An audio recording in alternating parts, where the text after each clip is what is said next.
Tibettv, welcome to the second session. Okay, now before I move on to my session, let us do one more recapitulation.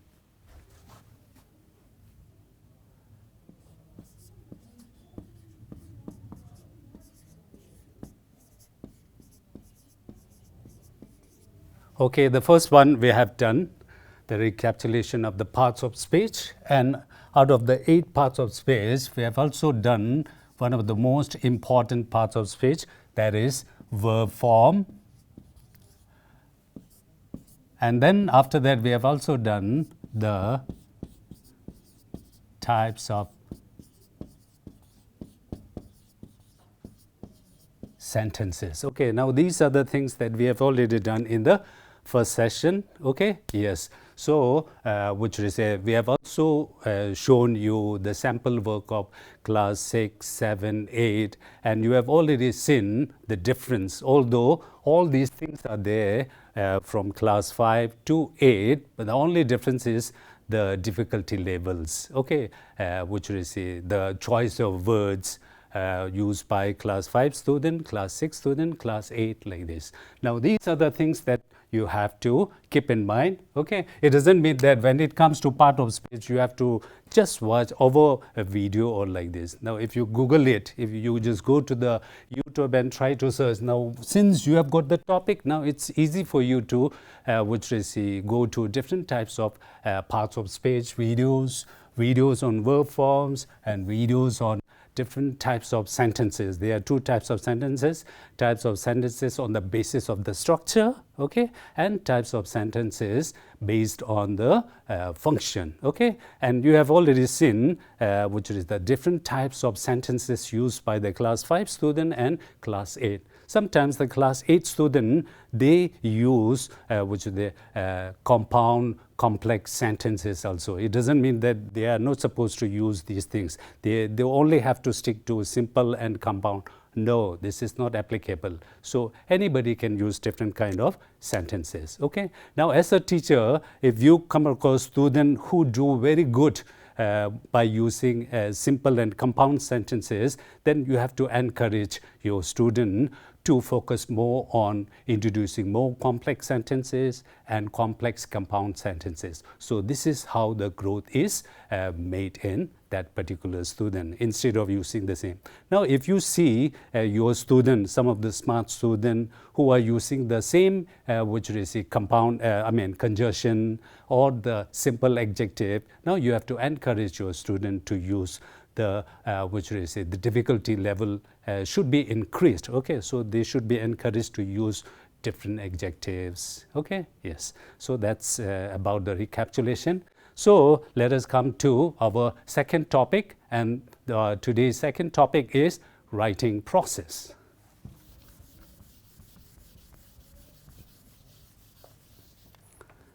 Okay, so whatever language we talk about, we have got the 4 skills. Okay, the first one is the receptive, in which we talk about the listening, and then we talk about the reading. Now these are the 2 receptive, where we have to get the inputs, and then we have the speaking, we have the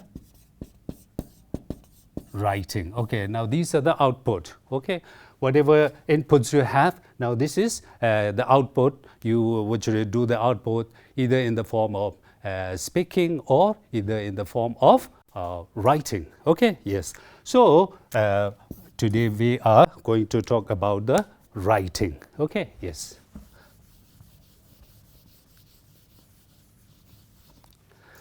So the writing is the most important part. Okay, there is no way you can go away from writing. Okay, we do different kind of writing. Even if you are not in a school, you do different kind of writing. For example, you keep your journal, you keep writing, okay, like this. So I also have I do writing practice, and I have got my own blog. So those of you who are interested in writing, it's better, okay, you create your own blog. because most of these blogs come in free form. Okay, you don't have to pay anything. So instead of sacking all your works right from class 6, 7, 8, it's better you just make your own blog. Okay, now just for your kind information, I'm going to share my blog. So if you get time, please go through this blog.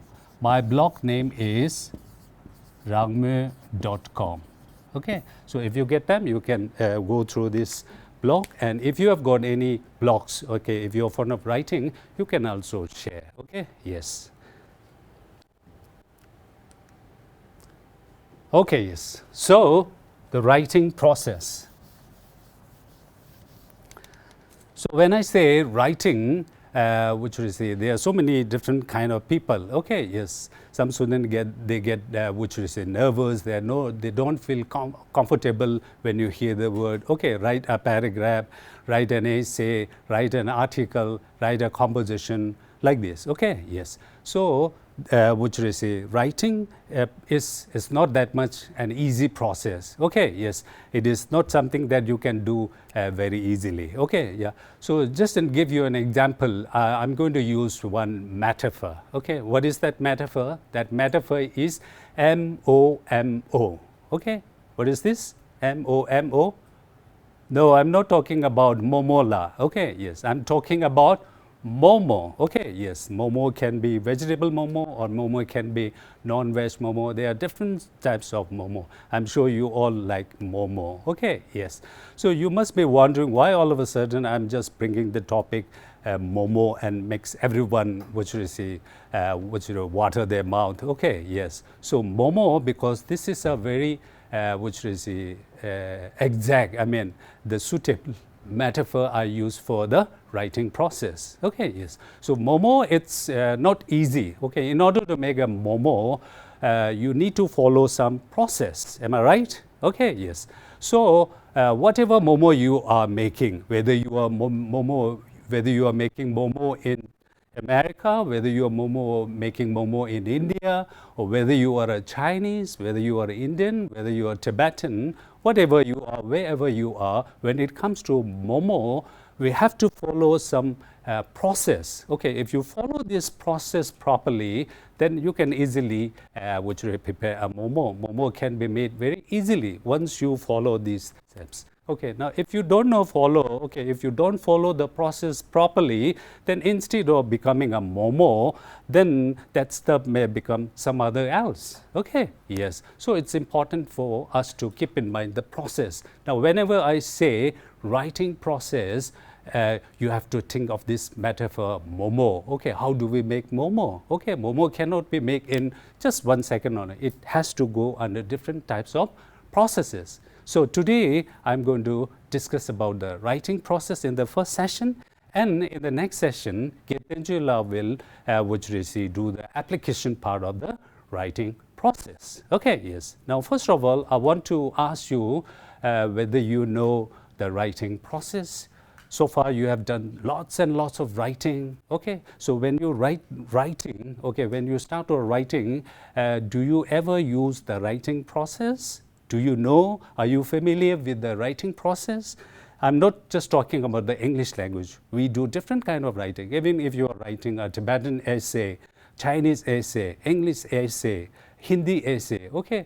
Now all this writing, no matter what language you use, you have to follow this, which is a process. The process is universal. It's same. Okay, I've already told you whether you make momo in America or India, the process remains same. Okay, yes. So, do you have any idea what the process, how many processes are involved in the writing? Yes. Okay, now let us try to look at this. Okay, writing process. I want you to look at the slides. Okay, now there are 5 processes involved in writing. Okay, now what are these 5 processes? Okay, yes. Now these are the 5 processes. First one is pre-writing. Okay, the pre-writing. So whatever you do, you should have some kind of a good planning.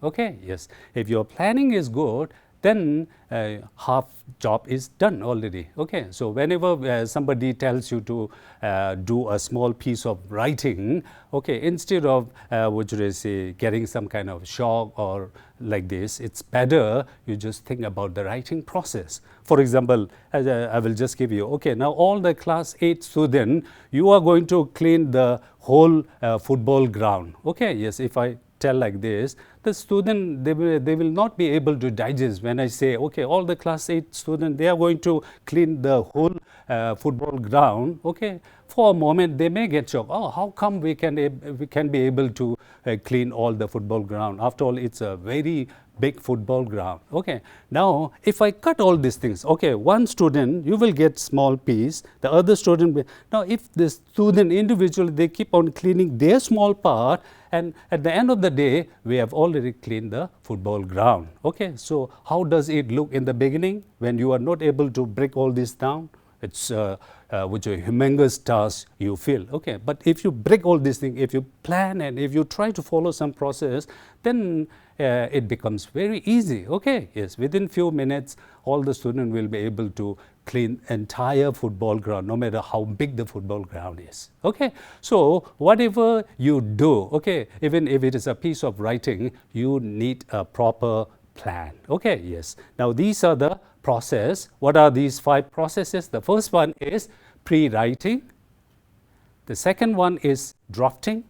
And the third one is revising. Fourth one is editing. And last one is publishing. Okay, yes. So think of momo making. Momo making, you have to follow one steps. You have to follow the process. Okay.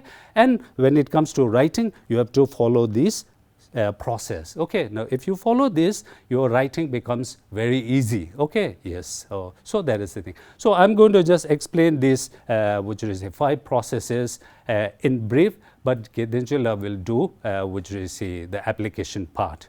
You got it? Okay, so once again, let us try to, which is remember the process. First one is pre-writing, second one is drafting, third one is revising, fourth one is editing, and fifth one is publishing. Now this is just a universal. Okay, yes, it applies to all the languages, in whichever language you are writing a piece of thing. Okay, whether you are in America or in India or anything. Okay, now this is the process. Okay, yes.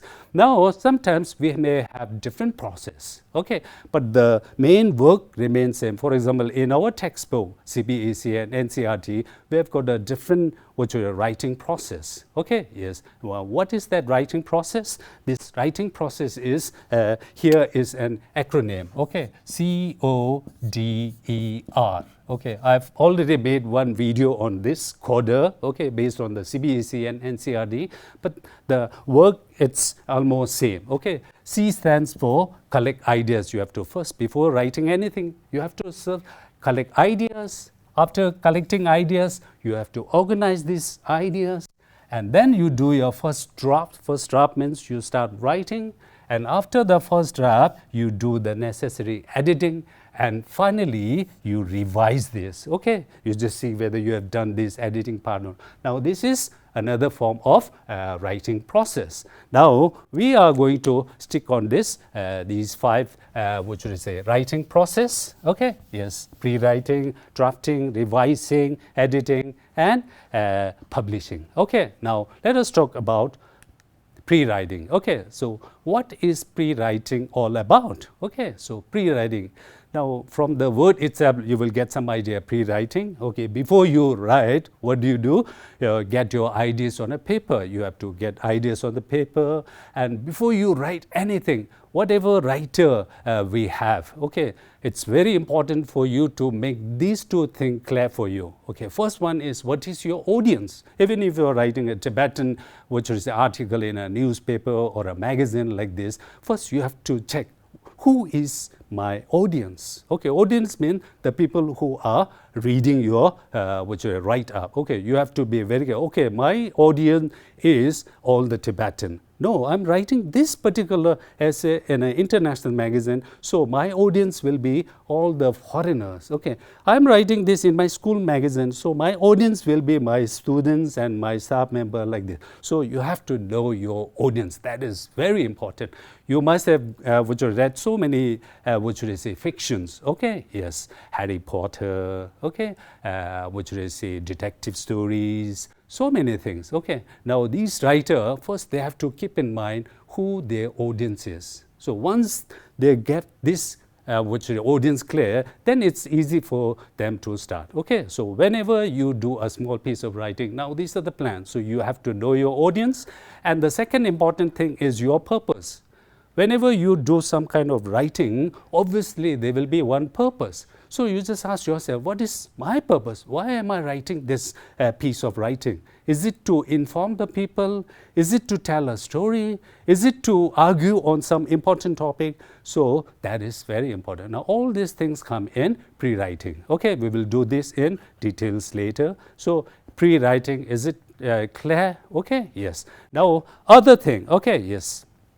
The next one is pre-writing. When it comes to pre-writing, there are different strategies, okay, yes, based on the student level. Now, here are some of the strategies, okay, you can use in this stage. Which stage? Pre-writing stage. Okay, you can practice this in the evening. Okay, you write a small piece of writing on the basis of these process, and you just check for yourself whether these processes helps you or not.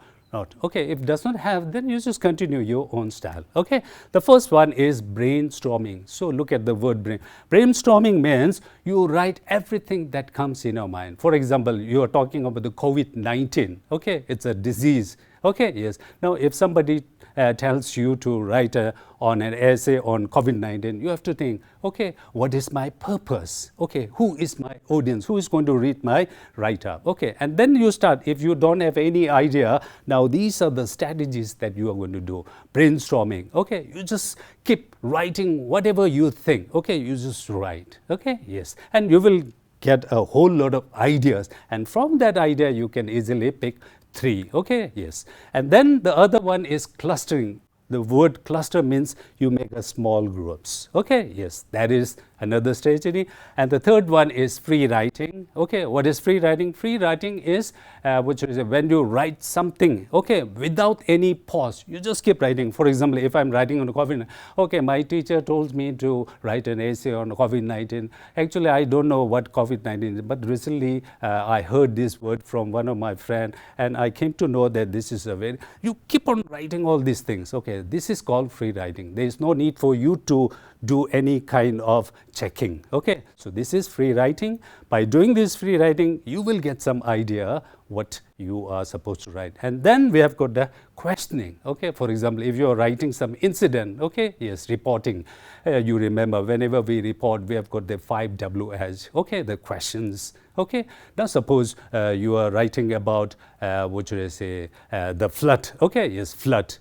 Where was the flood taking place, when, how, where, how it is happening, why is it happening, all these things. Now this is one of the pre-writing strategy. Now you can choose one of these. Okay, this will be very helpful. And the second one is, okay, now whenever we write, okay, now we make use of all this visual. Okay, yes, we call it flowchart. Okay, yes, graphic organizer. They are called graphic organizer.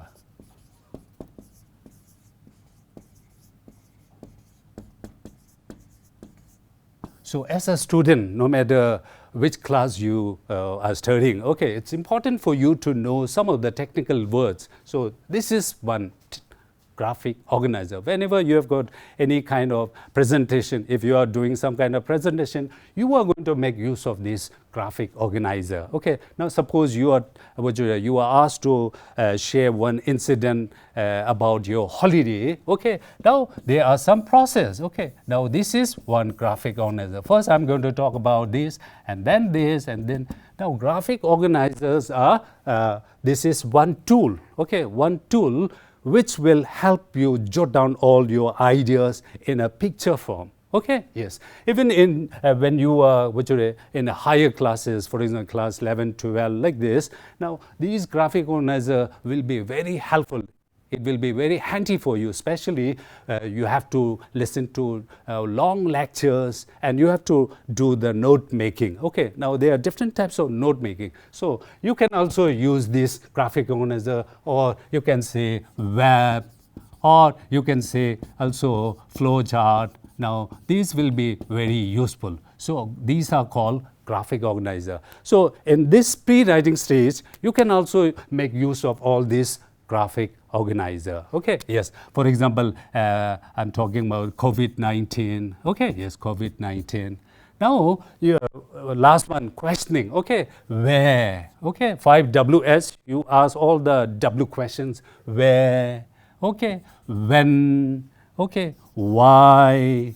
Who started this? And then how it spread. Now, once you do all these things, now it's very easy for you to do the writing. Okay, yes. So Getanjala will go in detail. I'm not going to spend much time. And the second one is which we say pre-writing, and second one is drafting. Okay, now drafting. So after you get all these things, now you're going to do first draft writing. So whenever you start drafting, there is no need for you to worry about the grammar or the sentence structure. You just try to organize all these things. Okay, yes. So that is what drafting means. Okay, draft, it is not the final, it needs lots and lots of things. Okay, and in the drafting session, what you have to keep in mind, you have to keep these things in mind. Okay, during the drafting, I'm going to think about how my introduction would look like, how my body look like, and how my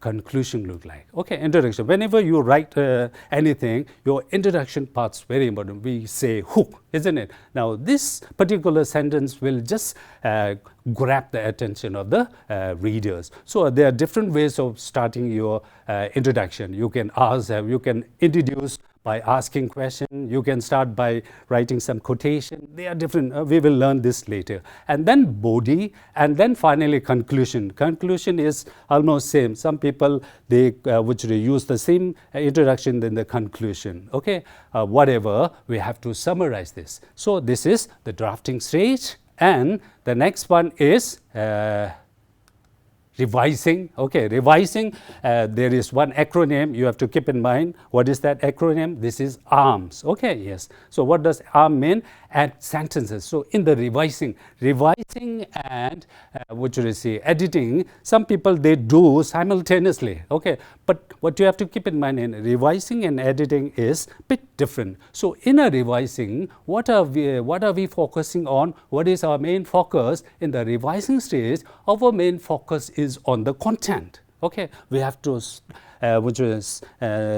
focus on the content. Okay, yes. For example, if there is any need for new sentence, or this sentence, it's I've got so many simple sentences. I'm going to use compound sentence. I'm going to use complex sentence. Now this. And second one, remove unwanted sentences. You have written one drop. Now try to see if there are some unwanted. You just take it out. Now this happens in this revising. And then you just if there is any if you need to shuffle some sentences, okay, up and down, this is the stage. And finally there are some words. Okay, every day he's very good. If you have got that word good, you just try to find a synonym of good. In Tibetan we say Tenzin mingin namda. Okay, you just try to say. So instead of using good throughout the sentences, why don't you start another word? Okay, so all these things happen in revising. So remember, in the revising, we only focus on the content. Okay, and the next one is editing. Okay, now editing, in the editing, what do? We just try to look for the mechanics, machine, just like this. In a sentence, you just check the capitalization, you see the usage, okay, you see whether the punctuations are used properly or not, you check the spelling. Now, all these things happen in the editing. Revising, you just forget about all these mechanics, okay, sentence structure, verb, subject conjugation, spelling and grammar, all these things. You just forget about all these things and just focus on the content. What are you talking about? Okay, is it clear? Is it clear? What am I supposed to tell? Do you think my audience will clearly understand all these things? Did I use all the transition words properly? Now, these are what you are going to do in revising, and in the editing, you are going to focus on the mechanics, capitalization, usage, punctuation, and spelling. You got it? Okay, yes. Now, these are, what should I say, the writing process, and the last one is what should I say, publishing. Okay, so publishing doesn't mean that you have to go to one publisher and you have to publish a work. Okay, now publishing simply means you finalize. Okay, so that is the thing. So during the publishing, now almost everything is done. You just check. Okay, I, B, C. I means introduction, body and conclusion, whether these are okay or not. Okay, and you check about your handwriting, make sure that your handwriting is legible. Okay, yes, and then spacing, you just see whether the spacing is properly done or not. And then we talk about the left indent. This is very important. Whenever we write any paragraph, okay, yes, people normally keep one space here. Okay, now this is called indent. Okay, whenever you start a paragraph, you have to keep one space here, and this is called indent. Okay, yes, your paragraph, you should keep one space here. This is called indent. So in the publishing, what you say, stage, you have to check all these things. Okay, now this is the writing process. Okay, we have done this writing process, and after what should I say, knowing this writing process, I'm sure most of you know this, but in case if you do not know, okay, by knowing this, I want you to do a small piece of writing and try to follow this process, and you can tell me whether this process help you or it stops you from writing. So I'm going to stop here, and Gitenshala will continue where I stop. So thank you so much for watching.